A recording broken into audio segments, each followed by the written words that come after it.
Well, howdy doodle there, Geometry Fabulous people. I hope you're having a great day. Let's see, it's sunny out there while I'm recording this video, so hopefully it stayed that way. And by the time you're watching it, it's also a lovely day. Oh my gosh, you guys, we're about to start something that is just like my favorite part of geometry class. We are going to dig in what I think to be our last unit of the school year. And if not, I can add in some fun stuff, but not to worry. So here's a formula for you.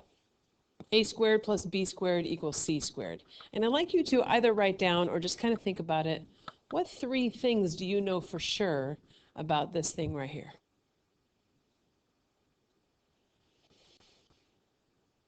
So I'm not going to talk about this thing right here, but I would like for you to try to remember where you might have seen it before, because I'm pretty sure you have. You might know the name of this formula. You might know not the name of it, but how you use it. Maybe you don't even know how to use it, but you just like, kind of like, oh yeah, I remember that from something. And maybe you've never seen it at all. And that is, everybody, it'll be one of those things. The idea here is that this is one of the most famous formulas in geometry, and it also is a theorem, and so we're going to be working on it today. But before we do, I forgot to do the whole update your notebook thing. Well, update your notebook. By now you should know how to do that. Write some questions, write some summaries, write yourself a new note page. Let's do this. So, spoiler alert, the little thing that you were looking at before, it's called the Pythagorean Theorem. And there it is, the Pythagorean Theorem. And some of you were like, oh yeah, that's right, Pythagorean Theorem. And we're going to talk about it. Now, it's not that you haven't talked about Pythagorean Theorem before, but we're going to talk about it in maybe a slightly different way as we're moving forward. We're going to start with recalling the Pythagorean theorem or learning it for the first time and how to use it, and then we're going to kind of go from there in this geometry class. So make sure your topic makes it into the table of contents of your notebook, and let's do this thing. So the Pythagorean theorem is super great, and I could really go on and on and on about it. It's kind of my favorite theorem. In fact, when I was in college, I did a whole research project on the Pythagorean theorem and Pythagorean theorem in upper dimensional mathematics. It's really great. It's a great read. I highly recommend it. But at any rate, maybe wait for the movie version. I love the Pythagorean theorem because it's very simple, but it's also very powerful. And the Pythagorean theorem has some very specific parts. Even though it looks really simple, there's some very important things that you need to remember. First of all, the first part. In right triangles is how this theorem leads off. Notice that it doesn't say in any triangle. It says in right triangles. And so if you don't have a right triangle, you can't use this theorem. It's only for right triangles. In right triangles, the square of the hypotenuse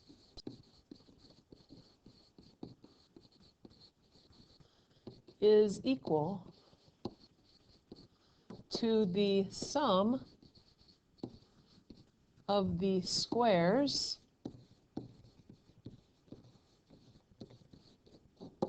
of the legs.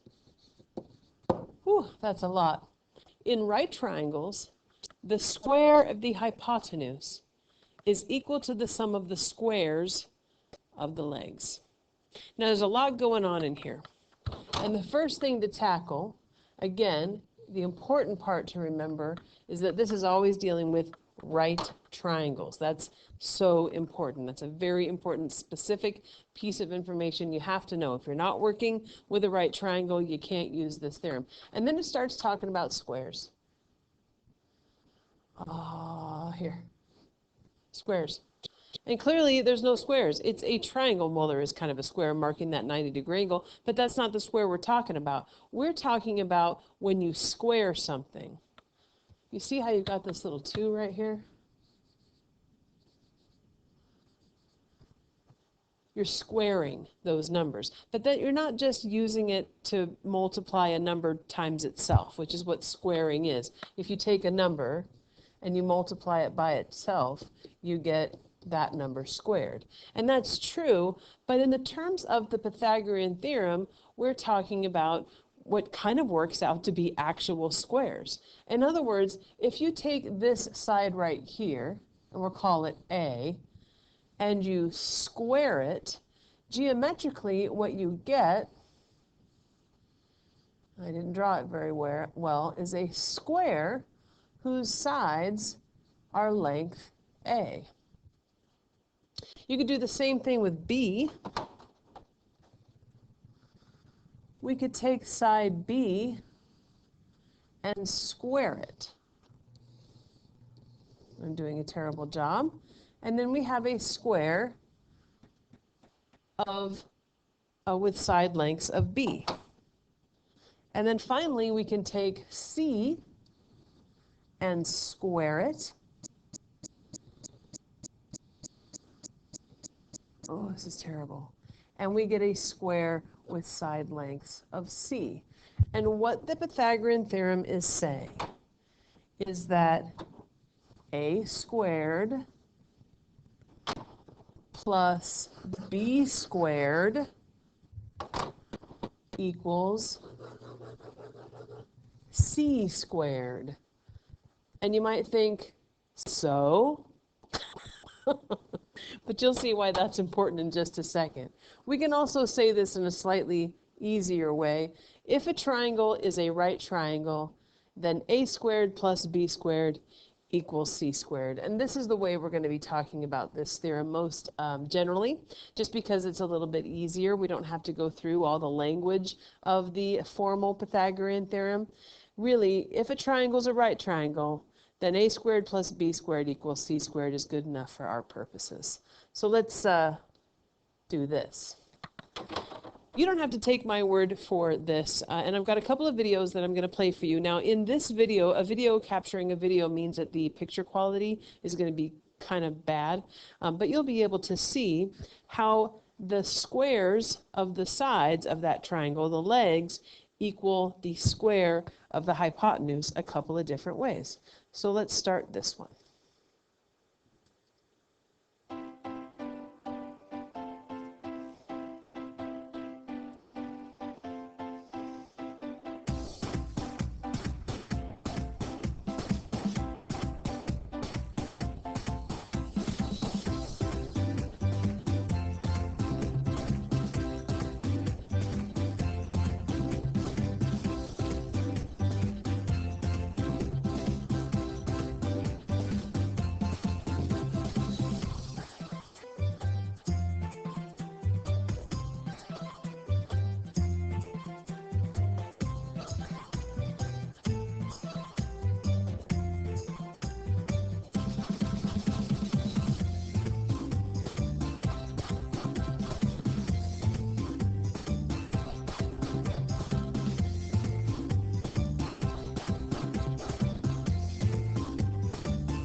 All right. Grammarly does more than catch it.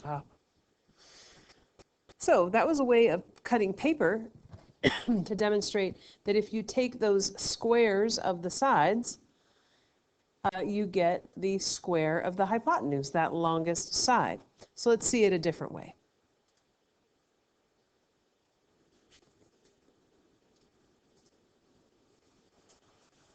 So these are filled with water. Actually, I'm going to go back and explain this just a little bit before we truly get going. So what we have here is a wheel, and this, it's not paused. Here's your right triangle. Here you have side length A, and it is squared.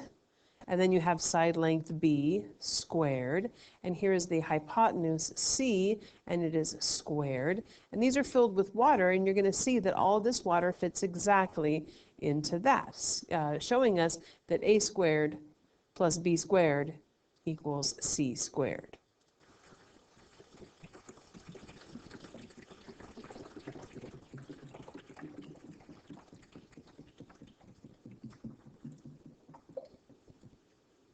There you go, it's perfect. And you could take all that c squared water and you could dump it back into b squared and a squared, and it will fit. Because a squared plus b squared always equals c squared. Alrighty. So hopefully that helped you visualize this Pythagorean theorem. But here's the thing, it's easy to get it wrong. The Pythagorean theorem, even though it's very simple, is easy to get wrong because you have to always put the letters in the right place. A and B are always the legs. Always. And C is always the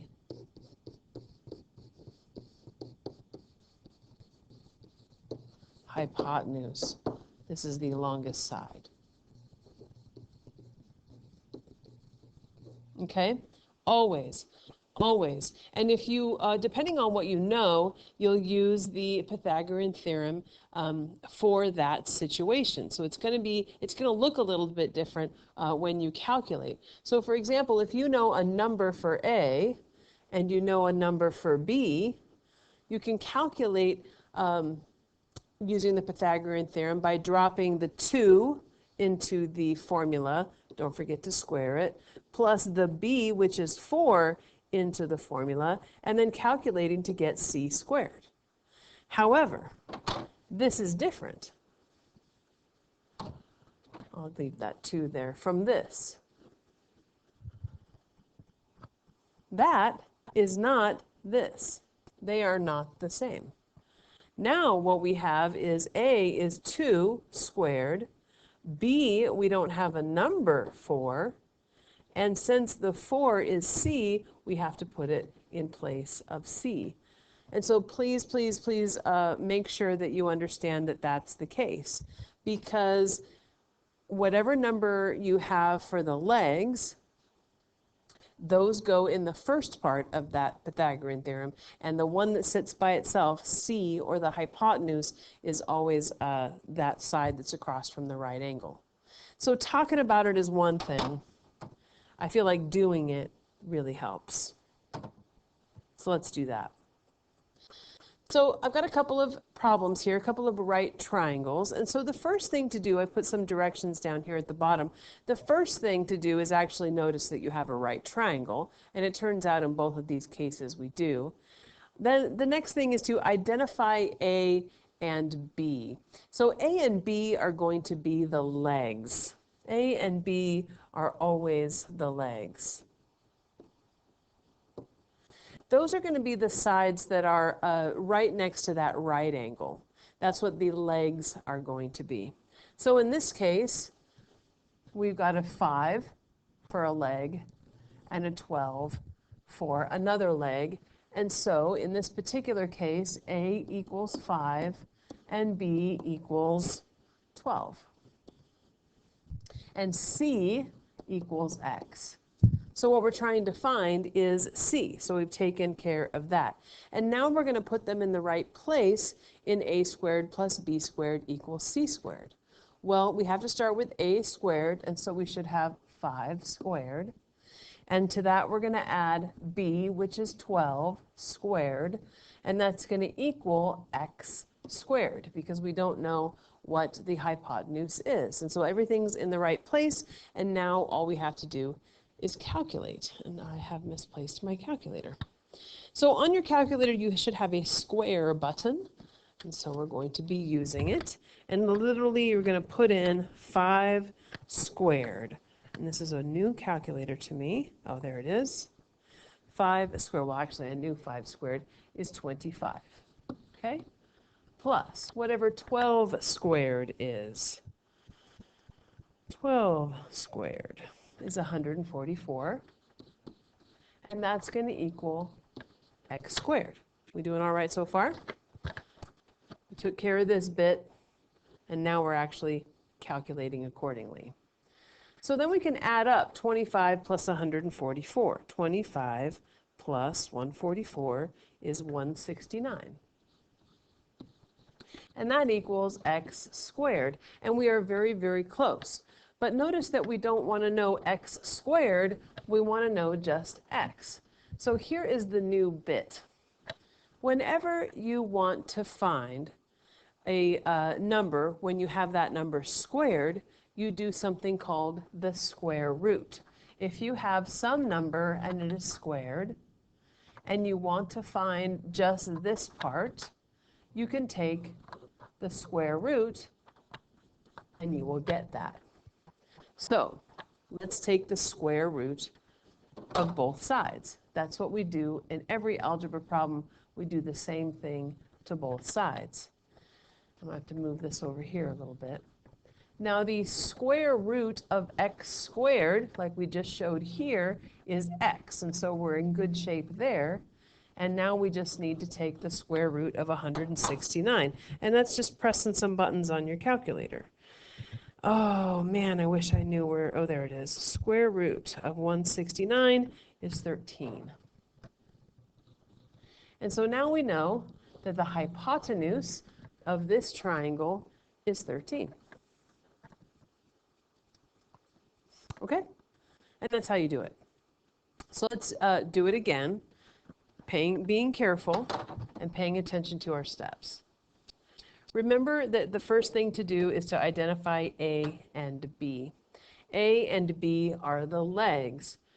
7 could be A, and X is B, leaving this 14 to be C. So we've identified the A and B, and we're going to put everything in the right place in the theorem A squared plus B squared equals C squared. Well, A is 7, so we have 7 squared, plus B is what we're trying to find.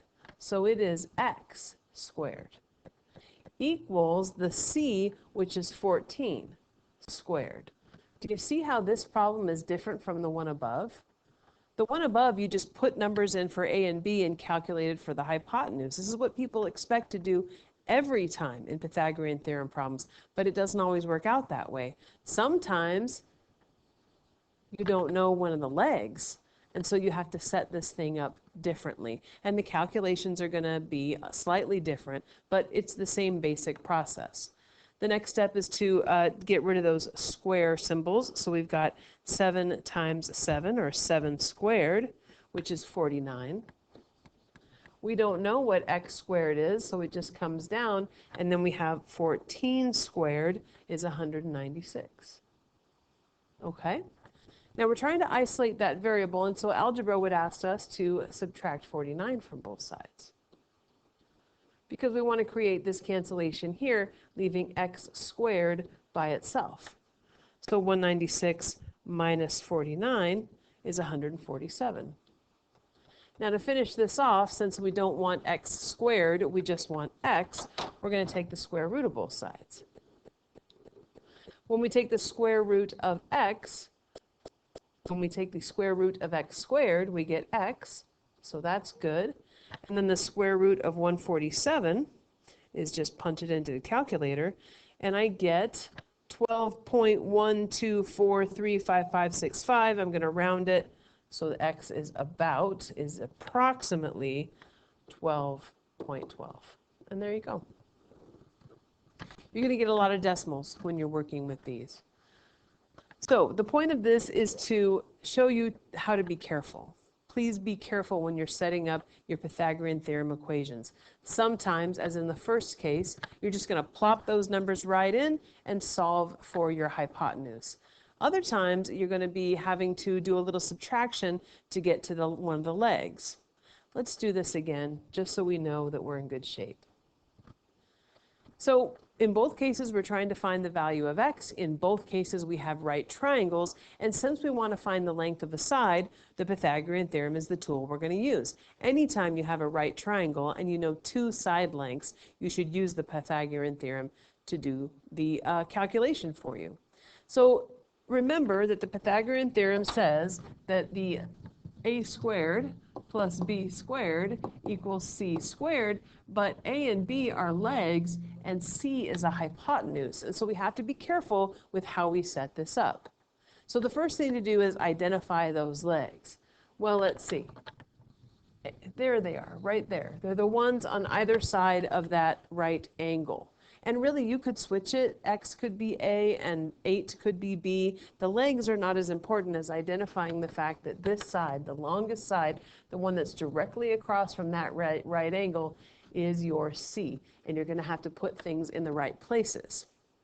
So A squared, A is 8, so we have 8 squared, plus B squared. Well, B is our X side, so that goes here.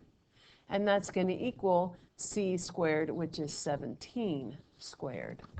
So notice again, we had to be clever. If you're solving for one of the legs, it's going to look a little bit different. So 8 squared is 64, plus x squared equals, what's 17 squared? 17 squared is 289. Now we'll subtract 64 from both sides. And we have x squared equals 289 minus 64, which is 225. Now the last step is to unsquare x, which is why we take the square root. Got to do it to both sides because that's how algebra works. And the square root of x squared is x, so we're in great shape. And the square root of 225 is 15, and we're done. Now we know that the leg, this leg here, is 15 units. All right, shall we do it again? Step 1, identify those legs. Well, let's see. A, B, C. Now that we've identified those parts, let's drop it into the Pythagorean theorem. So A is 7, so we have 7 squared, plus B is 11, so that's 11 squared, and C is x. So we have x squared in that spot. And this one's a little bit more traditional. This is kind of what people expect to do every time. 7 squared is 49, plus 11 squared, which is 121, equals x squared. Now we're just going to add those guys up. 121 plus 49 is, oops, definitely not 50, 121 plus 49, 170, equals x squared. And then the last step is to take the square root of both sides. Well, on this side, we have x, because the square root of x squared is always x. And the square root of 170 is 13.03 blah, blah, blah. So x is about 13.03. Done. All right. Now, here's something to mention. Should I mention it? Ugh.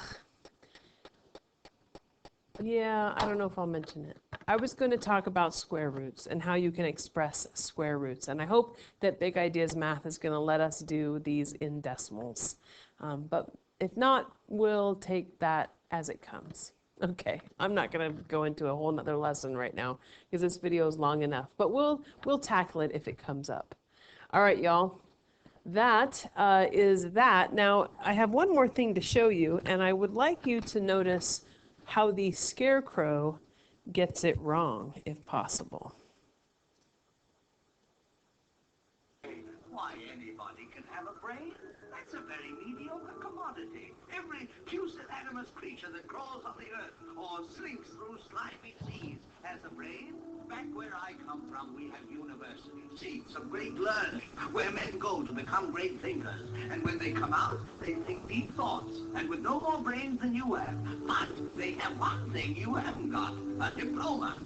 Therefore, by virtue of the authority vested in me by the Universitatis Comitiatum E Pluribus Unum, I hereby confer upon you the honorary degree of Ph.D. PhD? That's Doctor of Thinkology.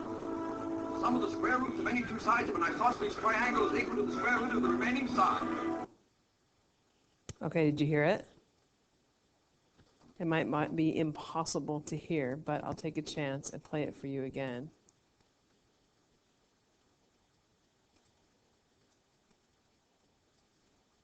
Ecology. Sum of the square roots of any two sides of an isosceles triangle is equal to the square root of the remaining side. Is he talking about the Pythagorean theorem? Because if he is, he's got it wrong. Why is he wrong? If he's talking about Pythagorean theorem, why is he wrong? I'll play it one more time. Hopefully you can hear it. Ecology.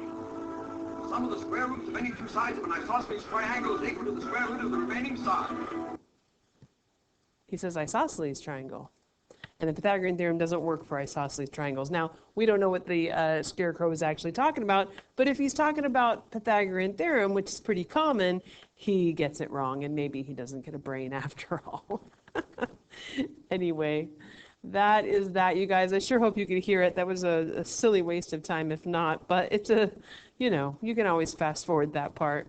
I hope you have a great rest of your day. Your practice is in Big Ideas Math. It's called Pythagorean Theorem. The ancestral question, how can you use the Pythagorean Theorem, is hopefully answerable. If not, please do ask questions. Come to office hours and let's work it out. I hope you have a great day. Bye.